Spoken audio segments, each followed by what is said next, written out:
నమస్తే అండి, welcome to our channel. నమస్తే సార్. నమస్తే అండి.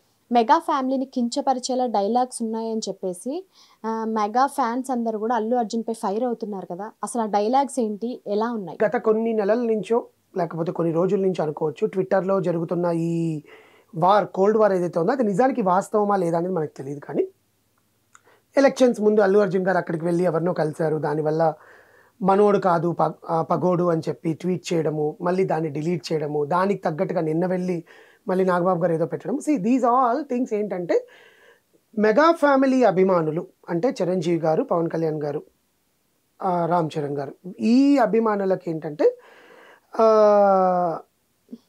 ఈ సినిమాలో చెప్పిన డైలాగ్స్ డైరెక్ట్గా తాకినట్టు ఉంటాయి. ఎందుకంటే the way they use the dialogues, ఆ ప్రొనౌన్సియేషను ఏంటంటే డైరెక్ట్గా వాళ్ళకి తాకినట్టే ఉన్నాయన్నమాట. I tell that 3 dialogues. నేను అది కొన్ని నోట్ చేసుకున్నాను బేసికల్గా. ఒకటి వచ్చి ఫస్ట్ స్టార్టింగ్లోనే ఉంటుంది, ఎవడ్రా బాస్ ఎవడికి బాస్, ఆడికి ఆడి కొడుక్కి ఆడి తమ్ముడికి కూడా నేనే బాస్ అని ఒక డైలాగ్ ఉంటుంది. అది సినిమాలో ఏ సిచ్యువేషన్లో వస్తుందో సినిమా చూసిన వాళ్ళకి తెలుస్తుంది. ఓకే, కానీ డైరెక్ట్గా సినిమా చూసి వచ్చిన వాళ్ళు, ఇప్పుడు సినిమా నేను చూశాను కాబట్టి నాకు అది వాళ్ళకే తగిలిందా వాళ్ళకే తగులుద్దా అని నేను ఆలోచించను. ఎందుకంటే ఆ సిచ్యువేషన్ అలాంటిది, స్టార్టింగ్ సీన్లోనే ఉంటుంది ఆ సిచ్యువేషన్. కానీ కొంతమంది వీరాభిమానులు, మెగాస్టార్ని మెగా ఫ్యామిలీని ఆరాధించే అభిమానులు వాళ్ళకే తగిలింది అని అంటున్నారు. అందులో మనం తీసుకునే దాన్ని బట్టి ఉంటుంది అంటాను నేను బేసికల్గా. వాళ్ళు తీసుకున్నారంటే అల్లు అర్జున్ ఏం రెస్పాన్స్ ఇవ్వాల్సిన పని లేదు, డైలాగ్స్ రాసిన అతను కూడా రెస్పాన్స్ ఇవ్వాల్సిన పని లేదనమాట. కానీ జరుగుతున్న ఈ సిచ్యువేషన్స్కి ఆ డైలాగ్ ఖచ్చితంగా యాప్ట్ అయ్యేలాగే పెట్టారని అనుకుంటారు జనాలు. మీరేమనుకుంటున్నారు? నా ఒపీనియన్ ప్రకారము నేను చెప్తున్నాను కదా, నేను తీసుకునే దాన్ని బట్టి ఉంటుంది. నేను సినిమాలాగే చూశాను, కానీ ఇప్పుడు నేను ఒక విశ్లేషకుడుగా దీన్ని వాదించాలి అంటే నువ్వు తీసుకునే దాన్ని బట్టి ఉంటుంది. అది జనాలు ఎలా తీసుకుంటారో దాన్ని బట్టే ఉంటుంది. నేను ఇప్పుడు వాళ్ళకి సపోర్ట్ చేయట్లేదు, ఇతనికి సపోర్ట్గా మాట్లాడట్లేదు. కానీ కొంతమందికి హర్ట్ అయ్యే పదాలే అనమాట.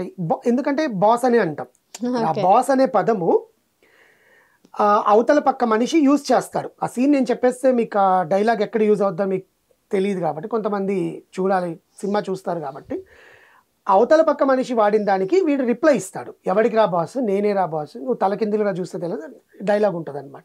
కానీ కరెక్ట్గా ఆ యూజ్ చేసిన ఫ్రేమ్ నీకు, నీ తమ్ముడికి, వాడి కొడుక్కి కూడా నేనే బాస్ అని యూజ్ చేయడం అనేది సినిమా పరంగా తీసుకుంటే ఎంజాయ్ చేసి క్లాప్స్ కొట్టచ్చు. ఫ్యాన్స్ పరంగా, అభిమానం పరంగా ఇప్పుడు కొంతమంది ప్రాణాలు ఇస్తారండి, అలాంటప్పుడు ఆబ్వియస్గా అవి హర్ట్ అవుతాయి అన్నమాట. దానికని ఇంకొకటి డైరెక్ట్ ఏంటంటే పావలా పేరెంట్స్ వాటా గాడివి ఏంట్రా నీ మాట అని వినేది. అంటే ఆల్రెడీ ఒక ప్రముఖ ఆర్టిస్ట్ ఆ అవతల పక్క పార్టీకి సపోర్ట్ చేస్తూ పావలా పావలా పావలా అని మాటలు యూజ్ చేయడం గత కొన్ని నెలల నుంచి చూస్తున్నాం. అదే డైలాగ్ తీసుకొచ్చి ఇక్కడ దీంట్లో పెట్టడం అనేది, ఎందుకంటే ఫస్ట్ పార్ట్లో ఉంటుంది పావలా వాటా అని ఫస్ట్ పార్ట్లో ఉంటుంది, దాన్నే కంటిన్యూ చేశాడు అనుకుందాం సినిమా పరంగా. కానీ ఫ్యాన్స్కి ఏమనిపిస్తుంది, ఆల్రెడీ నిన్న ఆల్ ద బెస్ట్ అని ట్వీట్ చేశారు ఆయన. ఎవరైతే ఈ సో పొలిటీషియన్ని మనం మాట్లాడుతున్నాం, because I don't want to name them, because నేను అట్లా ఫీల్ అవ్వట్లేదు కాబట్టి. కానీ జనాలు ఎలా ఫీల్ అవుతున్నారంటే, మా అన్ననే నువ్వు ఇంట్లో అది అంటావా, నువ్వు ఇంత డైలాగ్స్తో నువ్వు చెప్పాల్సిన పనేంటి, మైక్ ముందు ఒకలాగా మాట్లాడుతున్నావు, మైక్ వెనకాల ఒకలాగా మాట్లాడుతున్నావు అన్నట్టుగా అంటున్నారు అనమాట. ఇంకొక డైలాగ్ కూడా ఉంటుంది, పావలా లేకున్నా పౌరుషం ఎక్కువ వెదవుకి అని. ఇవన్నీ కూడా ఏమనిపిస్తాయి అంటే అల్లు అర్జున్ చెప్తారండి డైలాగ్స్.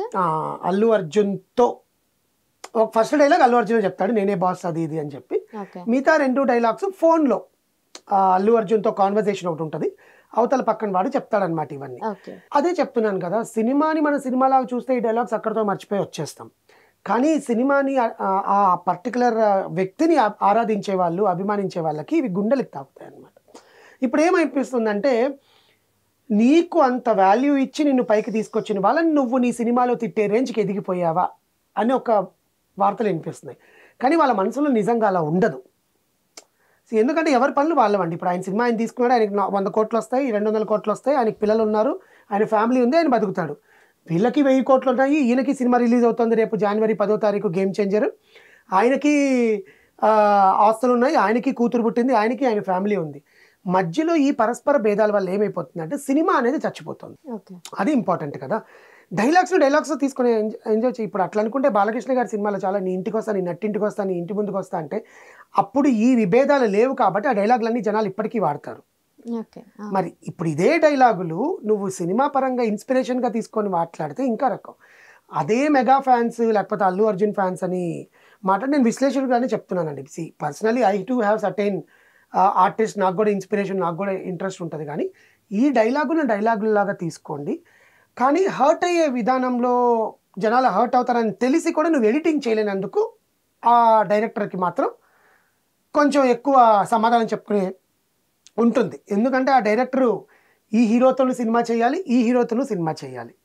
సో ఆ సినిమా చేయాల్సినప్పుడు ఆ ఈగోయిజం అనేది, ఆ సర్కాజం అనేది దాంట్లో చూపించకుండా ఉంటే బాగుంటుంది అనిపిస్తుంది.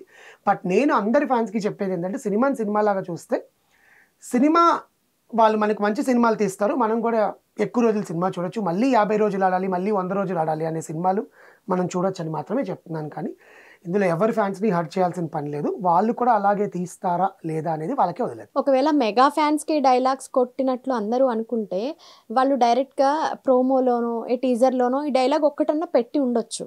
కానీ వాళ్ళు అంత ఇంపార్టెన్స్ ఇవ్వలేదు అంటే వాళ్ళకే అనుకోవాలా లేకపోతే వాళ్ళకి కాదు అనుకోవాలా? అంటే ప్రోమోలో పెడితే కట్ చేయమని చెప్పి కేసులు వేస్తారు కదా. ఒకవేళ ఓకే.